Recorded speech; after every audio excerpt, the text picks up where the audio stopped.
আচ্ছা, আমরা যে এক্সপেরিমেন্টটা করবো আর কি, ওটা হচ্ছে নর্মাল যে পিএন জাংশন অর্ডিনারি ডায়োড থাকে ওইটার ভোল্টেজ এবং কারেন্টের মধ্যে রিলেশনটা কীরকম ওটার গ্রাফ, এবং জেনার ডায়োড যেটা আছে ওইটার ক্ষেত্রে ভোল্টেজ এবং কারেন্টের যে রিলেশন, যে ভোল্টেজের সাথে সাথে কারেন্টটা কীভাবে চেঞ্জ হয় ওইটার গ্রাফ আর কি। এবং এটা আমরা ফরওয়ার্ড বায়াসে থাকাকালীন করব, পাশাপাশি যখন রিভার্স বায়াসে থাকবে তখনও করবো আর কি। এখন যদি আমরা সার্কিটটার দিকে একটু তাকাই,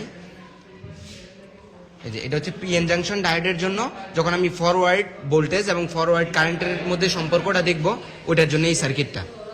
আচ্ছা, এখানে কি আছে, ব্যাটারির যেই পজিটিভ টার্মিনাল থাকবে ওটা যাবে হচ্ছে ডায়োডের পজিটিভে।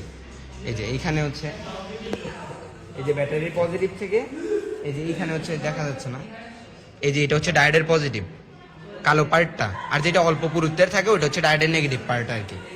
আচ্ছা, এটা পজিটিভে গেল, এরপরে ডায়োডের নেগেটিভ থেকে যাবে হচ্ছে আমি যে কারেন্টটা মাপবো ফরওয়ার্ড কারেন্ট, ওই যে মিলি অ্যাম্পিয়ারটা থাকবে তার পজিটিভে। এই যে ডায়োডের নেগেটিভ থেকে এই যে মিলি অ্যাম্পিয়ারের পজিটিভে গেছে আর কি, এই যে এখান থেকে ডায়োডের নেগেটিভ থেকে মিলি অ্যাম্পিয়ারের পজিটিভ, এখানে লেখা আছে পজিটিভ। এরপরে মিলি অ্যাম্পিয়ারের নেগেটিভ থেকে আসবে হচ্ছে রেজিস্টরের এক প্রান্তে, এই যে মিলি অ্যাম্পিয়ারের যে নেগেটিভ আছে ওটা থেকে রেজিস্টরের এক প্রান্ত, দেন রেজিস্টরের আরেক প্রান্ত থেকে জাস্ট ডিরেক্টলি ব্যাটারির নেগেটিভে চলে যাবে। কোথায়? এই যে ঠিক আছে। এবারে এখানে আরেকটা জিনিস আমরা বলি নাই, ওটা হচ্ছে এই যে ভোল্টেজটা মাপার জন্য, ফরওয়ার্ড ভোল্টেজটা বা রিভার্স ভোল্টেজটা মাপার জন্য এটার সাথে প্যারালালে, ডায়োডের সাথে প্যারালালে একটা ভোল্টমিটার লাগাইতে হবে। ফরওয়ার্ডের ক্ষেত্রে প্লাসের সাথে প্লাস, মাইনাসের সাথে মাইনাস লাগাইতে হবে। এই যে এখানে আমরা ডায়োডের প্লাসে একটা প্রান্ত দিছি, এই যে এটা, এই মাল্টিমিটারটার থ্রুতে আমরা ভোল্টেজটা মাপবো আর কি ডায়োডের অ্যাক্রসে। আর এই যে ডায়োডের এনের সাথে এই যে প্রান্তটা, এটা হচ্ছে ডায়োডের নেগেটিভে গেছে। আচ্ছা, এতটুকু হচ্ছে আমাদের ফরওয়ার্ড ক্যারেক্টারিস্টিক্সের জন্য কানেকশন। এইবার আমি কি করব, এটা হচ্ছে আমার ভোল্টেজ সাপ্লায়ার বা অ্যাপ্লাইড ভোল্টেজ, যেটা থেকে আমি ভোল্টেজ অ্যাপ্লাই করব। এখন এখানে তিনটা পয়েন্ট আছে, একটা হচ্ছে এই যে প্লাস এবং জিরো, এই দুইটার মধ্যে 15 ভোল্টের ভোল্টেজ ডিফারেন্স, আবার এইখানে আরো 15, আর এই দুইটা পয়েন্টের মধ্যে ভোল্টেজ ডিফারেন্স আছে 30। এখন আমরা তো প্লাস এবং মাইনাসে দিছি, তার মানে এখানে ভোল্টেজ ডিফারেন্স আছে এখন 30 ভোল্ট। 30 ভোল্ট এখানে গড় আছে টোটাল 30টা আর কি, তার মানে প্রতি গড়ে ভোল্টেজ থাকবে এক করে।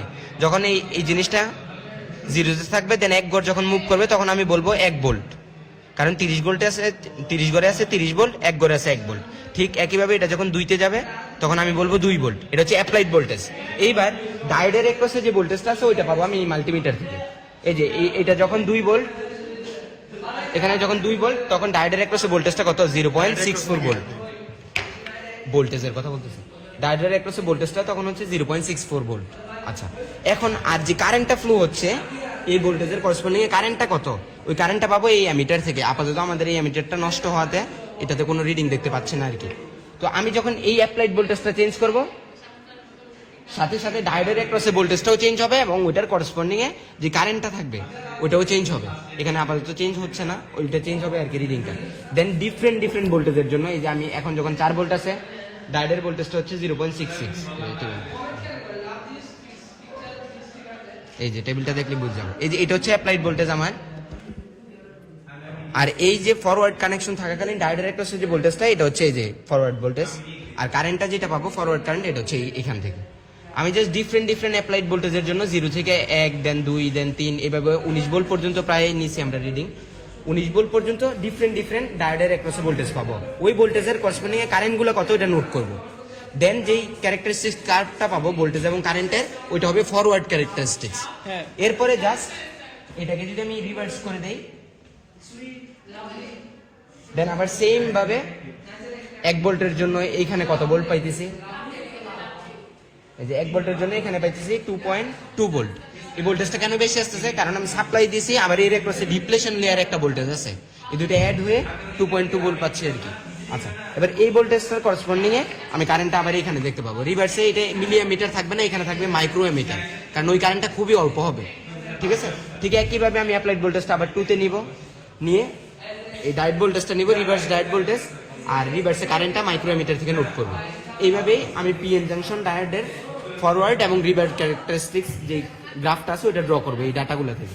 এরপরে জেনার ডায়োডের ক্ষেত্রে কি একদম সেম জিনিসই করবো, জাস্ট এখানে পিএন জাংশনের জায়গায় এখানে জেনার ডায়োড থাকবে। এই যে এইটার যেমন এই যে কালো পার্টটা ছিল পি, আর এখানে যে লাল যেটা বেশি পার্ট আছে এটা হবে পি, আর এই যে কালো যেটা আছে যেটা অল্প পুরুত্বের এটা হবে এন।